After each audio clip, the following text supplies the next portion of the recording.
The Council of Troubles was the special tribunal instituted on 9 September 1567 by Fernando Álvarez de Toledo, 3rd Duke of Alba, Governor-General of the Habsburg Netherlands, on the orders of Philip II of Spain, to punish the ringleaders of the recent political and religious troubles in the Netherlands. Due to the many death sentences pronounced by the tribunal, it also became known as the Council of Blood. The tribunal would be abolished by Alba's successor Luis de Zúñiga y Requesens on 7 June 1574 in exchange for a subsidy from the States General of the Netherlands. But in practice it remained in session until the popular revolution in Brussels of the summer of 1576. Background. During the final 2 years of the regency of Margaret of Parma over the Habsburg Netherlands, circumstances, political, religious, and economic, conspired to bring about a number of political and social events that shook the regime to its foundations. A league of nobles protested the severity of the persecution of heretics with a petition to the regent, who conceded the demands temporarily. This may have encouraged the Calvinists in the country to follow the iconoclastic depredations on Catholic churches that also burst out in France in the summer of 1566. Although this iconoclastic fury was soon suppressed by the authorities, and the concessions to the Calvinists retracted, these troubles sufficiently disturbed the court in Madrid to motivate Philip to send his trusted commander, the Duke of Alba, with an army of Spanish mercenaries to restore order in the Netherlands. When he arrived there, his first measures so offended the regent that she resigned in protest in early September 1567. History of the Council of Troubles. Patent instituting the council. One of these measures was the institution of a council to investigate and punish the events described above. This council was only later to become known as the Council of Troubles, as for the moment it was presented as just an advisory council, next to the 3 collateral Habsburg councils, and the High Court at Mechelen. The fact, however, that it superseded these pre-existing councils for this express purpose, and that the new tribunal ignored the judicial privileges enshrined in such constitutional documents as the Joyeuses in Tres of the ancient Duchy of Brabant, shocked the constitutional conscience of the regent and the Dutch politicians. Initially, the council was composed of the Duke himself, assisted by 2 high Netherlandish nobles, Charles de Berlaymont and Philippe de Noykamps. Members were a number of prominent jurists recruited from the councils of the provinces, such as Adrianus Nicolai, Jacob Meertens, Peter Asset, Jacob Hessels, and his colleague Johann de Laporte.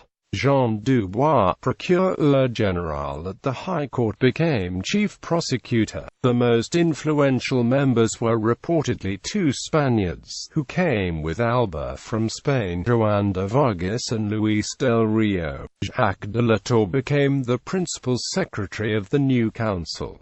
Only these Spanish members apparently had the right to vote on verdicts. Organization and procedure. At first, the council acted as an advisory council of the Duke, who decided on all verdicts himself. As the number of cases grew into the thousands in the years following the early sensational trials, this was not practicable. Alba therefore instituted 2 criminal and 2 civil chambers for the council in 1569, and expanded the number of councillors appreciably, at the same time replacing a few councillors who had shown an undesirable degree of independence. The most important of the new members was the new secretary Geronimo de Roda, who received the same powers as Vargas and Del Rio. The criminal cases were apportioned to the 2 criminal chambers on a regional basis. The civil chambers were charged with the many appeals against confiscations of the material goods that were usually part of the death sentences or sentences of perpetual banishment. The management of these forfeited possessions was also an important task of the civil chambers. The caseload was nevertheless so overwhelming that at the time of the formal abolition of the council a staggering 14,000 cases were still undecided. Aside from judicial functions, the council also had an important advisory role in the attempts at codification of criminal law that the government of Alba made in the early 1570s.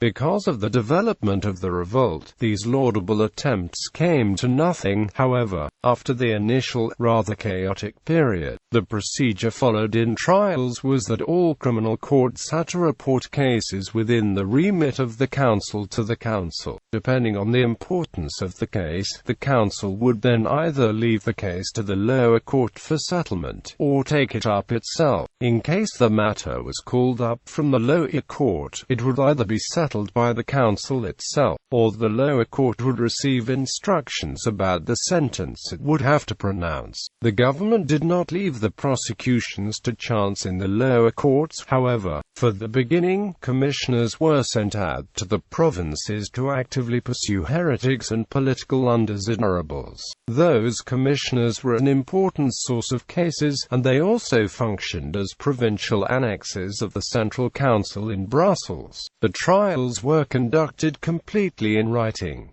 Written indictments were produced that had to be answered in writing by the defendants. The verdicts were in writing also. The verdicts generally had little basis in law as it was understood at the time. The accusation was usually criminally same majestatis, a high treason. This, of course, was a crime well founded in Roman law. The content was nebulous. The councillors made it up as they went according to the exigencies of the situation. No wonder many contemporaries viewed the proceedings as purely arbitrary. The fact that the proceedings seem to have been guided only by verbal instructions of Alba did little to ameliorate this impression. Notorious cases. The most notorious cases were those of the political elite of the Netherlands. Alba indicted most members of the former Council of State in late 1567.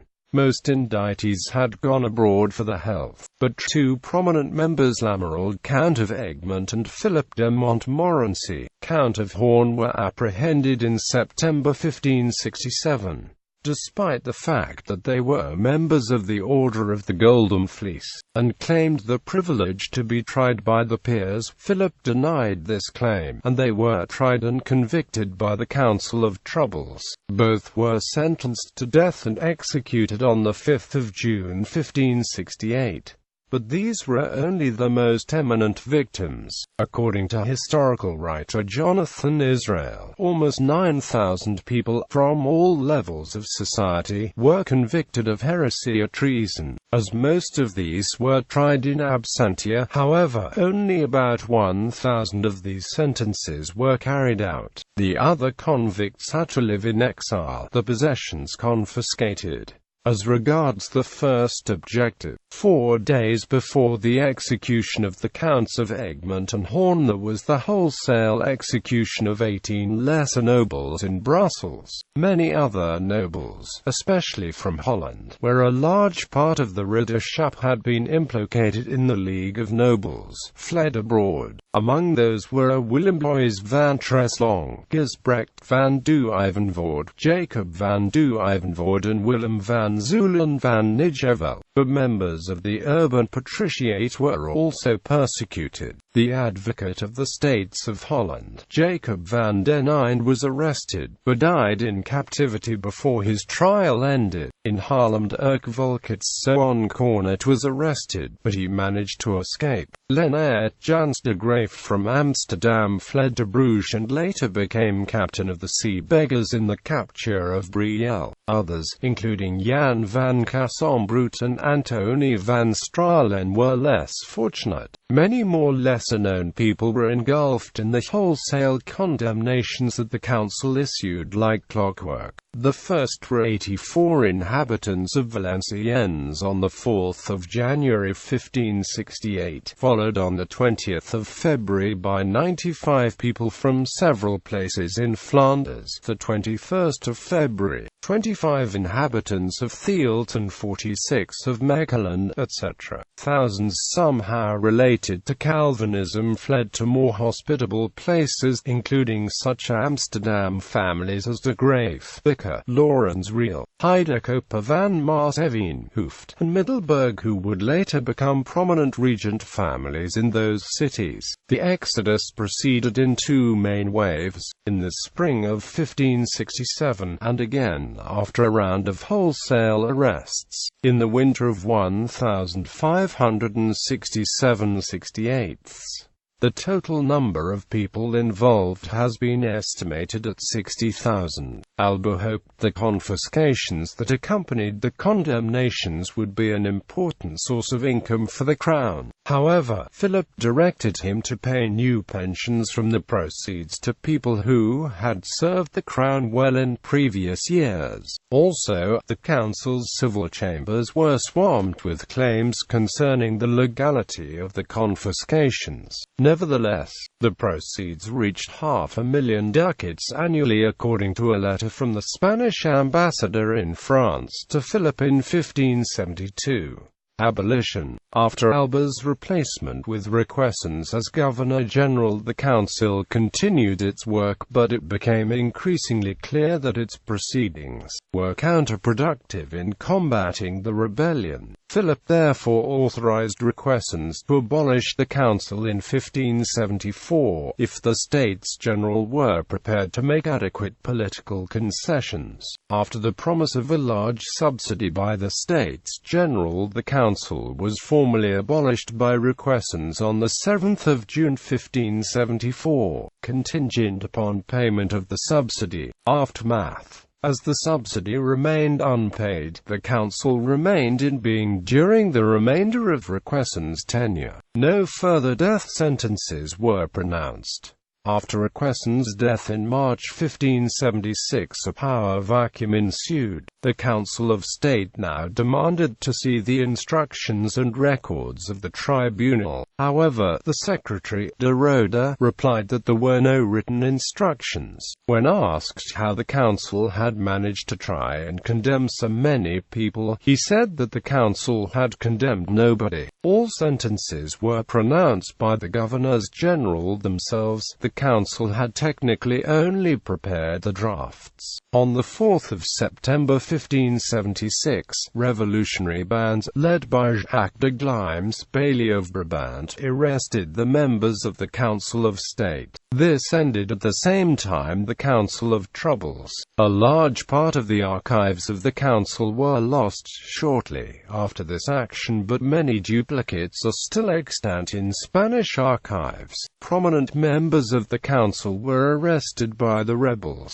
Del Rio was sent to the headquarters of the Prince of Orange, where he was subjected to rigorous examination concerning the doings of the late council, but was later released in exchange for another prisoner. The notorious Hessels, accused in popular law of sleeping through many trials and exclaiming ad patibilum whenever he startled awake, was summarily hanged by the revolutionary Ghent government. Vargas and de Rode managed to escape.